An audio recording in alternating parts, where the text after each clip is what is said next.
bring into session the meeting of the Audit Committee for CalHFA. How about a roll call? Mr. Brown for Treasurer Chung. Vince Brown for Treasurer Chung. Ms. Sotelo, absent. Mr. Gunning, Present. we have a quorum. All right, thank you, Melissa. Why don't we go ahead and move right on into it? I don't have any comments. I know it's been a while since we met, but let's go ahead and approve the minutes from November 9th. It's a long time ago. Wow. Motion to approve the minutes. It's a motion, I'll second. Right. Mr. Brown Aye. and Mr. Gunning, Aye. approval of the minutes has passed. Awesome, thank you. Okay, we're pretty excited about this next item, an update from our IT and security assessments. Leanne, you gonna come up here and talk? It's supposed to be good news, I hear. Exciting news. And if you, this is exciting, come on. We will try and do the non-acronym. Oh, I can go on the other side of it. You probably want to. Okay.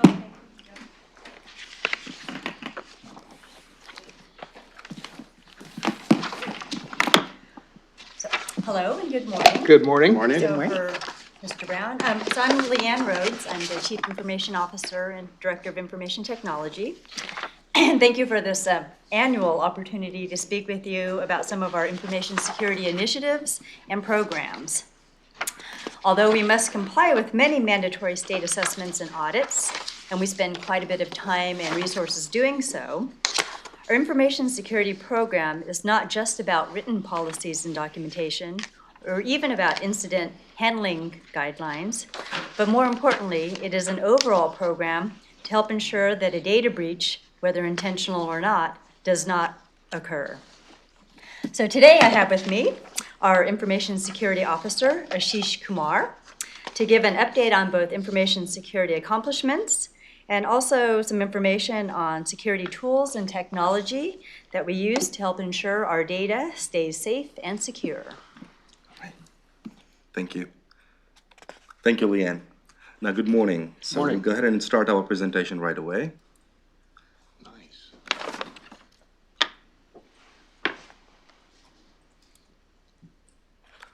So today I'm going to share with you the information security accomplishments from 2017 and 2018 fiscal year and upcoming security projects in 2018 and 2019 fiscal year. And towards the end of the presentation, we'll talk about the tools and technology that Leanne just mentioned. These tools and technology assist us in achieving our security initiatives. Now, in the next few slides, I'll go over some of the accomplishments. So the first accomplishment we completed, CalHFA successfully completed the NCSR's voluntary self-assessment in 2017. This assessment is designed to evaluate cybersecurity management of an entity. Our maturity score improved from 4.88 in 2015 to 6.00 in 2016 and 2017, respectively. The industry average is 5.66, and the total score is out of 8.0. Now, looking at the scores, you may think that we didn't make much improvement from 2016 to 2017 because our scores didn't change. But if you look at the observations, our observations decreased from 2015 to 2017, even though our scores remain the same for 2016 and 2017, but our observations decrease. An observation, these are suggestions made by an auditor to enhance a system or process or a procedure to make it more secure or to meet an industry standard. Now, this improvement is a direct result of our efforts in streamlining our policies and procedures towards information security. We will be due for another assessment in December of 2018. This is a major win for us. We attained our SSAE 18 SOC 1 attestation, and CalHFA becomes one of the very few entities in state government to attain this attestation. SSAE 18 stands for Statement on Standards for Attestation Engagements which is overseen by the American Institute of Certified Public Accountants and Auditing Standard Boards. SSA E18 is used to control how entities conduct business, and more specifically, it defines how entities maintain, implement, and report on compliance controls. Now, in our case, we receive attestation for having proper information security and technology controls in our environment. Now, in preparation for this attestation, we revamped our entire information security program, aligning it to the nationally recognized framework NIST, which is National Institute of Standards and Technology. This is the same standard that is being used and recommended by the California Information Security Office. I have a question there. Sure. Sure. How long did it take you to revamp your entire security? It was a major effort that we started, I would say around about 2016 is when we started this process. And then we completed that in 2017, and then we engaged a third party to come in and start working with us on that. About a year, would you say? Yes. Now, in a nutshell, this attestation allows our business partners to trust us with their business dealings and keeps our trusted partners at ease by providing them with an environment that will keep their data safe and secure, and allows us to leverage this report as a replacement to future audits. To date, CalHFA has remediated 37 out of 52 high-level observations. And these observations resulted from various audits and assessments in 2017. So if you look at the total number of observations, we have the IT risk assessment. That's at 35, we remediated 27, and pending is 8. Likewise, the ISA, which is the Independent Security Assessment Phase 1, we have pending 1. And the National Cybersecurity Review, we have pending 6. There is a total of 15 pending observations. Now, we continue to remediate these observations by performing a thorough risk analysis on pending observations. And then we prioritize our remediation efforts on the highest vulnerabilities, so that when we remediate those higher vulnerabilities, it automatically remediates the lower level vulnerabilities. And then we also have made an effort of replacing all our aging systems with newer technology and systems.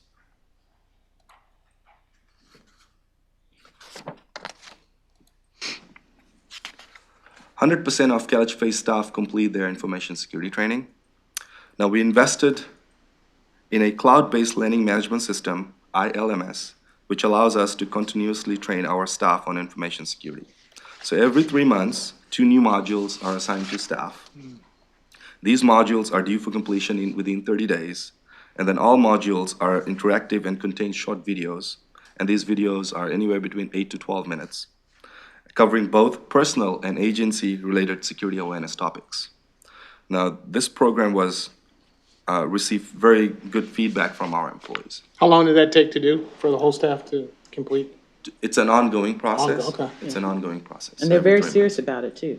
And we'll come by your office if you haven't finished it. And smile at you real nicely Until while you they're get it done. standing over you. You really need to do that. And I'm like, yes, I like that. Good. It's important. it is. It is. Just look at the phishing stats. Yes. So, as part of our continuous training, we ran phishing campaigns, and phishing is an email-based social engineering attack often used to steal user data, including login credentials and credit card numbers. We also invested in a module from our learning vendor. It's called PhishProof.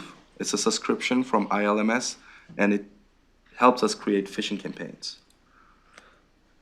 To date, we have had 3 campaigns.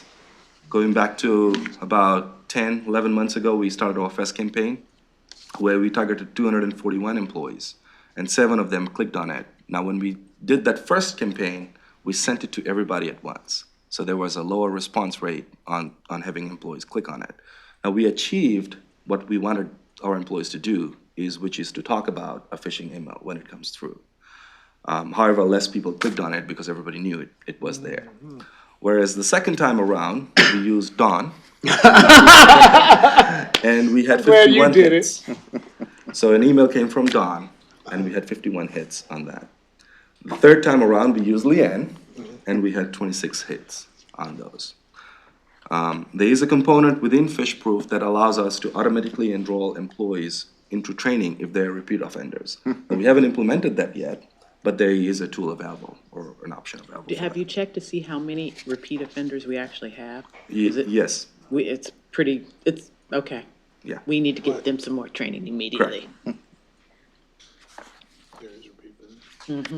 So previously, we informed this committee that we could be subjected to additional information security audits by the California Information Security Office. However, based on our agency size, the information security controls and risk, and not having state-defined critical infrastructure, CalHFA has been identified as a low to medium risk entity by the California Security Office. Now, what does this mean for us? We do not meet the additional auditor assessment criteria, so we're not going to be subjected to additional security audits from the California Information Security Office, other than the mandatory assessments. And this is a potential cost savings for the agency because each of these audits could go anywhere between $60,000 to $70,000 easy. Yep, cost us about $50,000. Correct.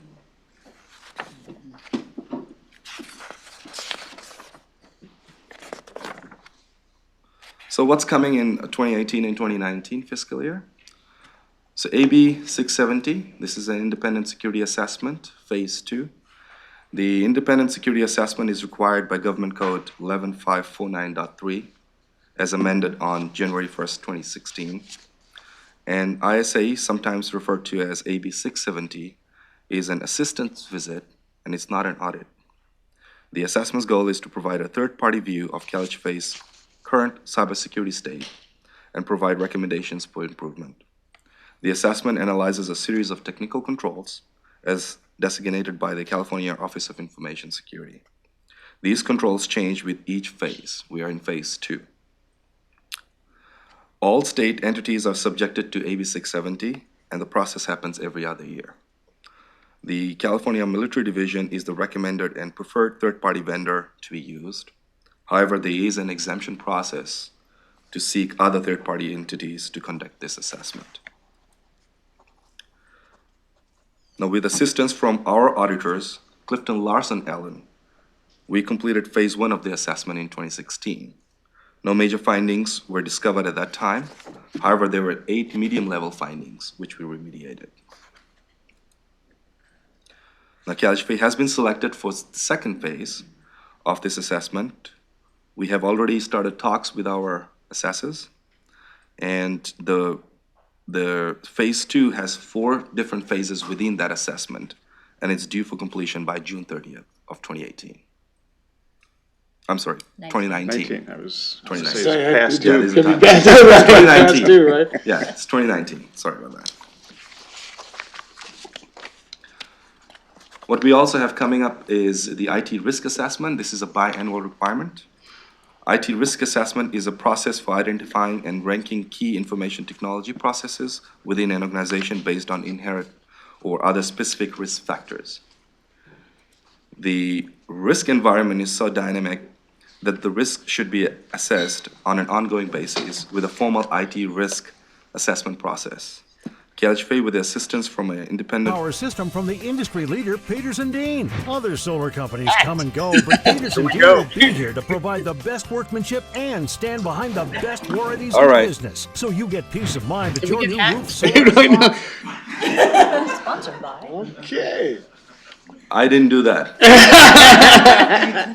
I didn't click on anything. Okay.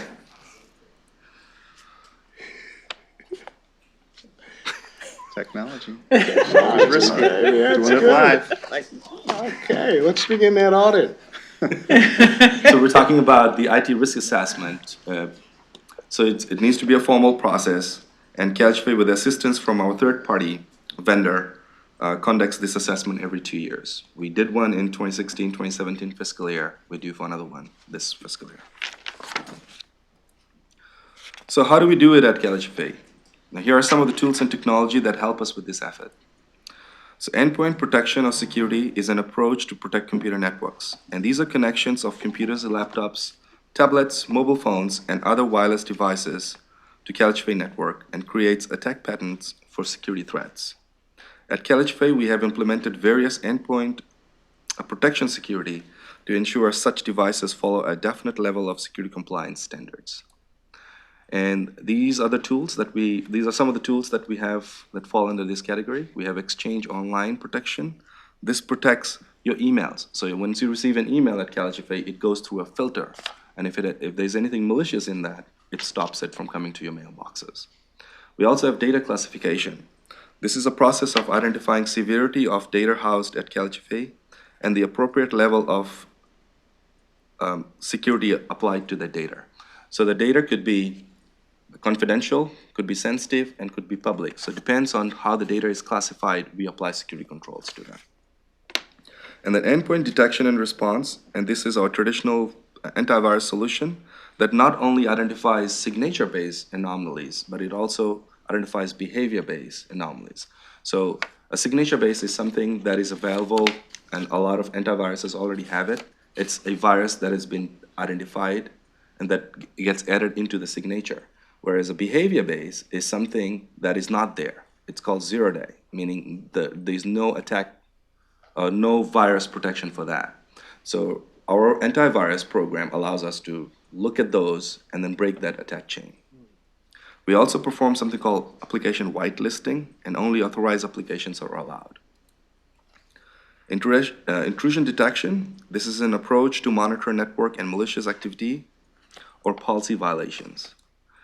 And what we have is our firewalls come with next generation IDS, which assist us in preventing threats across the network lifecycle by allowing us to look at malicious codes and application traffic regardless of how they come into the network.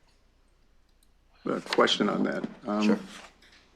Do you have periodic intrusion detection by a third party trying to get into your systems? We do see a lot of traffic coming from outside countries. No, I mean, do you actually test that during the year? Okay. During our, let me think about this, because during our IT risk assessment, there is a vulnerability assessment attached with that where the third party comes in and they test that. They attack us, and it's called ethical hacking. Okay. And they try to get to our applications, and most of our applications, such as our websites and anything that we host on our website, all the services that we host on the website. And I assume there's limited knowledge of when that is occurring, when they're actually doing that testing? Correct. Can you explain limited? Yeah, I mean, only the CIO should know. No other staff should know that this is occurring. Oh, So, correct, we do know in IT when it's happening, other staff do not, and then we get reports after. Okay. yeah.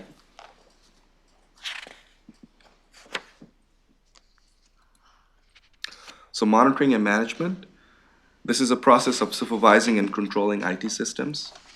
And tools that fall under this category, these are some of the tools that we have: Netrix, Browser Reporter, and Foglight. And what they do is they gather information about clients that connect onto our network, hardware and networks, and they supply activity reports on data. So if human resources needs a report, we are able to provide that report. It creates appropriate levels when problems arise, so we can set up alerts. So if a server reaches a certain level of hardware failure, we get notifications on those.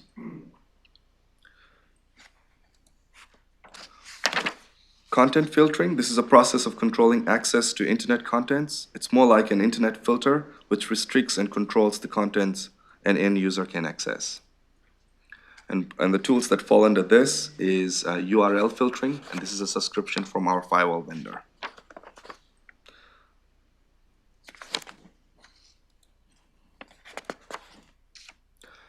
Network access control, this is a process of enforcing security policies by only granting compliant devices access to network devices. So our NAC, which is the Network Access Control Device, allows control to data access to only specific users based on their access privilege and only on their authorized devices. What that means is that if you bring in a computer from home and try to plug into our network, it will not work. And authentication and authorization, this is the backbone of our user access, is a process of granting uses access based on authorization rules. And the two tools that we have, the first one is Active Directory Services. This authenticate and grant end users access to CalHFA network resources.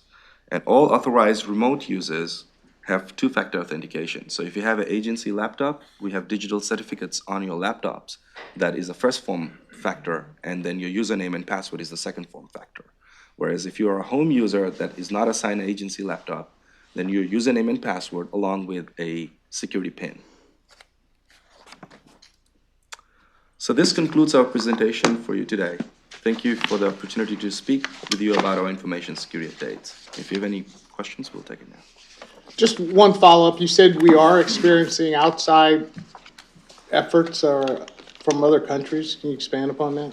Correct. So on our firewall, we do see a lot of attacks that come into our network, and be it a traffic coming from an outside country, such as Russia or China, we see a lot of traffic coming in. And that kind of gets flagged and doesn't come through. It does give us visibility that someone is trying to come in. Likewise, on your emails, when we look at our Exchange protection systems, or Exchange Online protection, we see a lot of emails that is being targeted to our employees, asking for them to click on a phishing email. So those things do get blocked. So we have visibility of all that. Good, thank you. Just one last question. Have you had any spoofing recently? We did. Okay, because we had a spoofing incident last week as well. Yeah. So we had a security incident, and security incidents are reportable to the California Information Security Office.